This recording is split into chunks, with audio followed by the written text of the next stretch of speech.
नमस्कार, आप देख रहे हैं न्यूज 24। मैं हूं अजीत अंजुम। बनारस में मशहूर दशाश्वमेध घाट के किनारे बोट पर, लेकिन इस बोट पर हम साथ साथ घाटों को देख रहे हैं, लेकिन चर्चा हम करेंगे सियासत पर। एक हमारे साथ ऐसी सियासी शख्सियत मौजूद होगी जिन्होंने कल चुनौती दी है नरेंद्र मोदी को कि नरेंद्र मोदी को हम नानी याद दिला देंगे। चुनावी मुकाबले में नरेंद्र मोदी से मुकाबला करने के लिए मैदान में उतरे। पहली बड़ी चुनौती दी तब जब नरेंद्र मोदी नामांकन दाखिल करके बनारस से लौटे हैं। नरेंद्र मोदी के नामांकन दाखिल के वक्त हजारों लोग थे, बीजेपी कहती है लाखों लोग थे। इसके बाद भी मोदी को कौन है वो शख्स जो कहता है नानी याद दिला देंगे? क्या इस कहने के पीछे कोई दमखम है या सिर्फ शिगुफा? पूछेंगे उसी शख्स से और पूछेंगे फार्मूला, पूछेंगे प्लान भी कि अगर नरेंद्र मोदी को चुनौती देने की बात कर रहे हैं या देने का दावा कर रहे हैं तो क्या है उनका प्लान।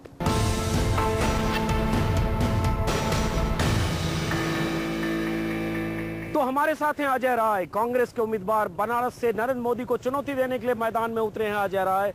प्रियंका गांधी ने अजय राय को खास तौर से चुना है, ऐसा मीडिया में कहा जा रहा है। यह भी कहा जा रहा है कि प्रियंका गांधी अजय राय के समर्थन में चुनाव प्रचार करने के लिए आ सकती हैं, या आएंगी या नहीं आएंगी। लेकिन इस बीच अजय राय बार बार ये ऐलान कर रहे हैं कि नरेंद्र मोदी के साथ चाहे बीजेपी की पूरी फौज लगी हो, चाहे बनारस में कहा जा रहा हो अमित शाह की तरफ से कि सुनामी आएगी, लेकिन अजय राय कह रहे हैं कि हम मोदी को शिकस्त देंगे। इतना ही नहीं, अजय राय ने कल यहां तक कह दिया मोदी के नामांकन के तुरंत बाद कि हम मोदी को नानी याद दिला देंगे। सवाल उठता है कि क्या यह दावा बहुत बड़ा तो नहीं है, क्या यह शगुफा तो नहीं है, या क्या इससे इस दावे का कोई जमीनी हकीकत भी है? इस पर बात करेंगे। हमारे साथ है खुद अजय राय, और खास बात ये पूरी बातचीत हम बोट पर कर रहे हैं। घाटों का सिलसिला भी आप देखेंगे और सियासत पर चर्चा भी। अजय राय जी, आपने बहुत बड़ी बात कह दी। आपने कह दिया कि हम नानी याद दिला देंगे नरेंद्र मोदी को, और ऐसे समय में कहा जब नरेंद्र मोदी का कल नामांकन दाखिल हुआ और इतने लोग थे, कहा जा रहा हजारों, हालांकि बीजेपी कह रही है लाखों, तो कैसे आप नानी याद दिला देंगे? ये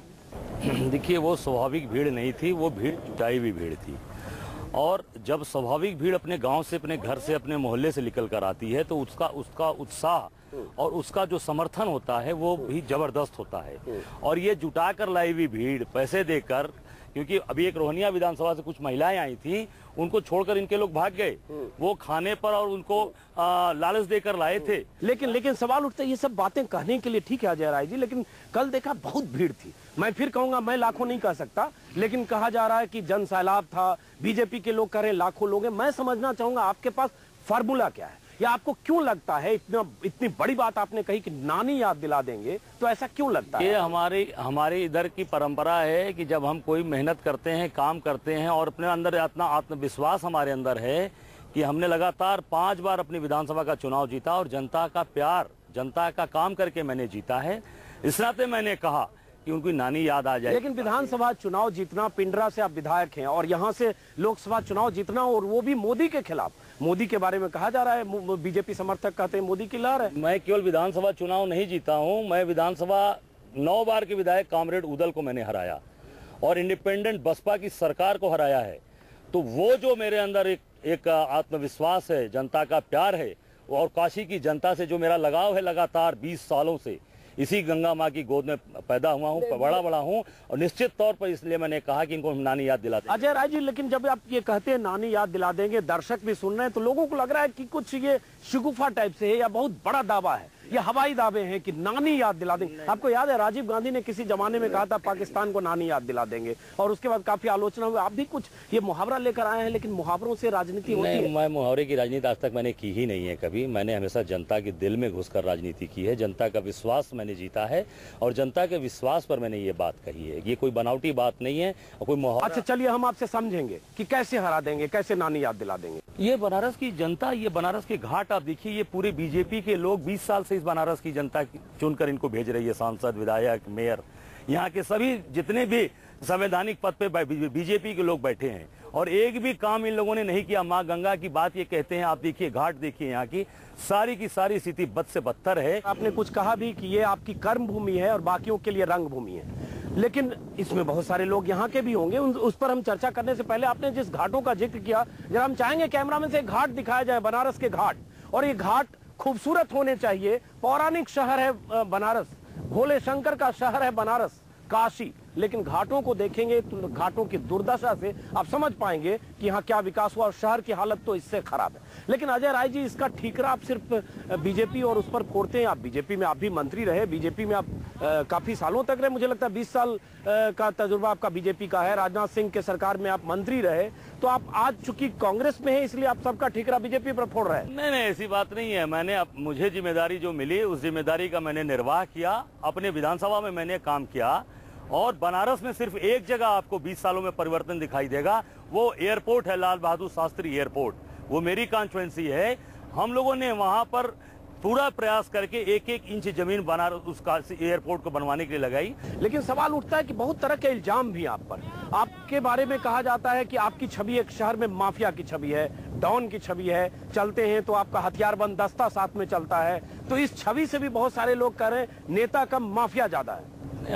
मैं कौन सा हथियार लेके चलता हूँ? मेरे साथ साधारण जनता है, दस्ता चलता है, मेरे साथ बहुत साधारण लोग हैं। मोदी जी बताएं उनके साथ कितने हथियारबंद लोग चलते हैं, कितने उनकी सुरक्षा चलती है। ये लोग बताएं, जो इतने बड़े नेता, इनको हथियार की इतनी क्या जरूरत है? कौन सी सुरक्षा? जनता के नेता हैं, जनता के बीच तो लोग आपको माफिया तो कहते हैं। ये केवल एक बदनाम करने की साजिश है। आप उठाकर देख लीजिए कि मैं जनता के बीच में लगातार बना हुआ हूं 20 सालों से। अगर मेरे ऊपर अगर ये दाग लगता, मैं उसमें शामिल रहता, तो मुझे जनता चुनाव नहीं जीता। तो जनता की लड़ाई लड़ता हूं सड़क पे, इसलिए मेरे ऊपर मुकदमे हैं, इसलिए मेरे ऊपर धाराएं लगाई हैं बसपा की सरकार ने, सपा की। एक आरोप बहुत आप पर लगता है कि आप AK-47 आपने शहाबुद्दीन से 4 AK-47 मंगाए, इंपोर्ट किया गया, वो अलग अलग जगह से AK-47 आया, तो AK-49 यहाँ अरविंद केजरीवाल को मोदी ने कह दिया और आपको AK-47 कहा जा रहा है। तो AK-47 कहाँ है? और AK-56 भी तो उन्होंने कहा कि मेरा 56 इंच का सीना है, तो AK-56 भी उन्होंने कहा। लेकिन AK-47 आपने मंगाए थे 4-6 ना? ये सब गलत बातें हैं। ये मैं उनके साथ था तो बहुत अच्छा था, बहुत बढ़िया व्यक्ति था, मैंने बहुत विकास किया, बहुत काम किया। पर आज जब उनके नेता को मैंने घेर दिया इस महादेव की नगरी में, काशी में, गंगा मैया की नगरी में, तब उनको अजय राय याद आ रहे हैं, रात को सपने में याद आ रहे हैं, अमित शाह रात को उठकर बैठ जाते हैं। लेकिन आप AK-47 का जवाब नहीं दे रहे हैं। वो AK-47 कितने AK-47 मंगाए थे आपने? ये जनता है, बनारस की जनता जो मेरे समर्थक है, वही हमारी AK-47 है। वो AK-47 जो कहा जा रहा है आपने सैयद शहाबुद्दीन से, ये अमित शाह को मालूम होगा, नरेंद्र मोदी को मालूम होगा। लेकिन उस केस के बारे में समझना चाहेंगे, क्योंकि जो फॉर्मर DGP है उन्होंने भी कहा, एक रिपोर्ट थी जिसमें कहा गया कि आप बिहार से शहाबुद्दीन जो वहां के मशहूर गैंगस्टर और नेता दोनों थे, उनसे आपकी दोस्ती थी। एक ऐसे लोगों का संगठन था जिसमें नेता, सियासत और माफिया और ठेकेदार और पैसे वाले लोग, तो उन सब के बीच आप भी थे, ऐसा कहा जाता। मैं जवाब चाहता हूं आपसे। ये कहा जाता है, ये आरोप लगा रहे हैं ये, और ये आरोप उस समय नहीं लगाया जब इनके साथ मैं मंत्री था, जब इनके साथ में विधायक था, जब इनके साथ में काम करता था। इनकी सरकार भी केंद्र में अडवाणी जी उसमें गृह मंत्री थे, बिहार में भी सरकार इनकी थी, तो मेरे ऊपर कार्रवाई क्यों नहीं की गई? मुझे गिरफ्तार क्यों नहीं किया गया? मुझे आरोपित क्यों नहीं किया गया? मेरे ऊपर FIR क्यों नहीं की गई? ये केवल चुनाव आ गया, आज इनकी नेता को मैंने बनारस में घेर दिया, तो आज इनको अजय राय याद आ रहा है, AK-47 याद आ रही है। ठीक है, लेकिन मैं जरा उस केस पर जरूर चर्चा करूंगा। सवाल चाहूंगा सीधा जवाब कि जो ओझा जो DGP थे बिहार के, उन्होंने अपनी रिपोर्ट में कहा कि हाँ बिहार से यहाँ AK-47 आया था और अजय राय के लोगों ने मंगाया, अजय राय ने मंगाया। मैं उसका उत्तर चाहूंगा, मैं उत्तर देना, क्योंकि रिपोर्ट है सरकार की। ये रिपोर्ट है, तो वही तो मैं कह रहा हूँ कि अगर उनके पास तथ्यात्मक रिपोर्ट है, प्रमाणित रिपोर्ट है, तो डायरेक्टर जनरल पुलिस जो होता है वो पुलिस का हेड होता है। तो इन्होंने मुझे गिरफ्तार क्यों नहीं कराया उस समय? अगर उनके पास ये तथ्यात्मक जानकारी थी, उनके पास कोई सबूत था, एविडेंस था, तो मुझे गिरफ्तार कराना चाहिए था। ये रिपोर्ट कहाँ भेज रहे हैं? ये रिपोर्ट तो उनके पास खुद रहेगी, उस बिहार सरकार तो आज ये मामला क्यों आया अचानक? ये चुनाव अजय राय का फोबिया छाया हुआ है अमित शाह के ऊपर, नरेंद्र मोदी के ऊपर बनारस का, कि ये बनारस में मुझे आज बुरी तरीके से हरा रहा है, जीत रहा है चुनाव बनारस में। इसने ये भी कहा जा रहा है कि बहुत सारे उम्मीदवार खोजने की कोशिश हुई, दिग्विजय सिंह का नाम आया, तरह तरह के उम्मीदवारों के नाम आए। कांग्रेस नेताओं ने कहा कि हम ऐसा उम्मीदवार देंगे कि पोस्टर फट जाएगा, बवाल हो जाएगा। अचानक अजय राय आए, कहा कोई तैयार नहीं हुआ, इसलिए अजय राय को लगा कि चलिए नरेंद्र मोदी के साथ मुकाबला करेंगे, ऐसे दुनिया में छाएंगे, देश जानेगा और आपको ये बेनिफिट मिलेगा। लेकिन उस मुकाबले में अजय राय शहीद हो जाएंगे। कांग्रेस की तरफ से बलि के बकरा है। नहीं, बनारस की जनता हमसे प्यार करती है और बनारस का मैं सेवक हूँ। बनारस की जनता के बीच में बैठता हूँ, बनारस के घाटों से वाकिफ हूँ, बनारस की गलियों से वाकिफ हूँ, बनारस के मोहल्ले से वाकिफ हूँ, हर जगह से मैं वाकिफ हूँ। इस नाते मुझे कांग्रेस के लोगों ने आज इस लायक समझा कि आज मुझे नरेंद्र मोदी के सामने लड़ाया। प्रियंका गांधी आएंगी क्या? कहा गया प्रियंका गांधी ने आपको पर्सनल नंबर दिया अपना। नहीं, प्रियंका जी का भी नंबर है, राहुल जी का नंबर है, सोनिया जी के यहाँ से भी प्रियंका गांधी आएंगी चुनाव प्रचार के प्रियंका लिए? जी से मेरी बात हुई है उनसे, तो उन्होंने कहा है कि मैं बाबा विश्वनाथ के दर्शन के लिए और माँ गंगा जल आचमन करने में बनारस आऊंगी। लोग कह रहे हैं कि ये जो लड़ाई है, इस लड़ाई में अजय राय और मोदी के बीच में केजरीवाल आ गए और इससे समीकरण गड़बड़ा रहा है, क्योंकि जो मुस्लिम वोट है और बहुत सारे ऐसे वोट बैंक है जिस पर अजय राय डिपेंडेंट है, वो वोट बढ़ सकता है। नहीं, ऐसा नहीं है। केजरीवाल दिल्ली में कुछ कर आते, दिल्ली में जनता का दिल जीत के आते, तो शायद कुछ 1-8% विश्वास लोग करते। वहां से भागे हुए लोग जो जनता का दिल नहीं जीत पाए, जनता के बीच में काम नहीं कर पाए, वहां की जनता ने इतना बड़ा समर्थन उनको दिया, मैं समझता हूं कि वो बनारस में कुछ भी नहीं कर पाएंगे। और बनारस काशी मोक्ष की नगरी है, बनारस में ऐसे लोगों को मोक्ष मिलेगा। किसको मोक्ष मिलेगा? अजय राय को भी हो सकता है मोक्ष मिल जाए। आप तो लोकल हैं, बाहर वालों को मोक्ष कई बार नहीं मिलता है काशी में। काशी में मिलेगा इस बार, क्योंकि बाहर के लोगों से काशी की जनता बहुत परेशान है, काफी दुखी है, और बनारस के लोग तो यहीं रहते हैं, यहीं उनको मोक्ष मिलता है। बाहर के लोग मोक्ष लेने आते हैं, काशी वास करने आते हैं। तो मैं बहुत सारे लोगों से बात कर रहा हूँ, लोग बता रहे हैं कि जो मुस्लिम फैक्टर और भूमिहार जिस समाज से आप आते हैं, ये आपको इससे ही उम्मीद है कि आपके साथ 1-1.25 लाख जो भी भूमिहार होंगे और एक मुस्लिम, ये बहुत बड़ा फैक्टर है। और मुस्लिम फैक्टर को, मुस्लिम जो है, बनारस का मुस्लिम ये मापने में लगा है कि मोदी को चुनौती कौन देगा। जो चुनौती देगा उधर झुकाव होगा। तो कहीं कंफ्यूजन है कि केजरीवाल अजय राय, केजरीवाल अजय राय, उसमें लोग कह रहे हैं कि ये जो लड़ाई है ये नंबर 2 की लड़ाई हो रही है। नहीं, कम से कम इतना तो है कि अजय राय के पास भूमिहार वोट एक है, दूसरा मुस्लिम वोट देख रहा है। केजरीवाल के पास कौन सा वोट है? एक ये आधार बनता है। दूसरा, मैंने कभी जातिवाद की राजनीति नहीं की, मैं सबको लेकर चलता हूं, और काशी की जनता इस बार अपने भाई को भेजेगी, अपने परिवार को सदस्य को भेजेगी, और इस बार हर बिरादरी, हर जात, हर वर्ग का समर्थन मेरे साथ आ। लेकिन एक बार फिर जवाब दीजिए कि मोदी को आप कैसे हराएंगे? नरेंद्र मोदी प्रधानमंत्री पद के उम्मीदवार हैं, अमित शाह से लेकर तमाम दिग्गज बनारस में कैंप कर रहे हैं। कहां नरेंद्र मोदी जो प्रधानमंत्री बनना चाहते हैं, बनारस के लोगों को लग रहा है कि हो सकता है हमारा उम्मीदवार प्रधानमंत्री बन जाए, कैसे हराएंगे? क्या अजय राय के कॉन्फिडेंस की वजह क्या है? सबसे बड़ी बात मैं बता दूं कि वो बनारस की गलियों से वाकिफ नहीं है, बनारस के लोगों से वाकिफ नहीं है, पहली बात। दूसरी बात, सबसे बड़ी बात, कि बनारस की जनता पर नरेंद्र मोदी को विश्वास नहीं है। वो बड़ौदा से रहेंगे या बनारस से रहेंगे, 2 जगह से चुनाव लड़ रहे हैं। 2 जगह का चुनाव लड़ने का मतलब है कि वो बनारस की गलियों में घूमेंगे या बड़ौदा की सड़कों पर घूमेंगे, हाईवे पर। ये बनारस की जनता को विश्वास नहीं है। जो उनको सपोर्टर है, जो उनको वोट देने वाले हैं, वो भी अंदर से घबराए हैं कि ये अगला छोड़कर भाग जाएगा तो 6 महीने बाद फिर बनारस में चुनाव होगा, फिर क्या, किस दशा में हम जाएंगे। ये सबसे बड़ा अविश्वास का कारण है।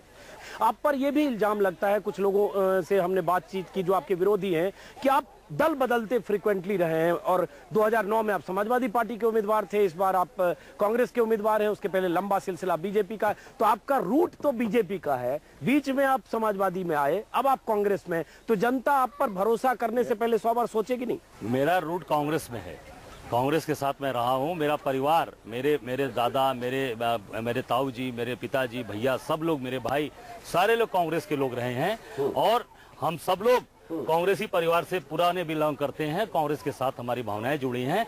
और मैं उन विरोधियों से पूछना चाहता हूं कि बार बार जनता मुझे विधायक बना रही है, मुहर लगा रही है। इंडिपेंडेंट में चुनाव जीता है मैंने, निर्दल बाई इलेक्शन जीता है। वो इसलिए जीता कि जनता का विश्वास है मेरे ऊपर, जनता जानती है कि व्यक्ति कर्मठ है, ईमानदार है, और हमारे सुख दुख का साथी है, मेरे साथ रहेगा। ये सबसे बड़ा पैमाना है जनता के बीच का।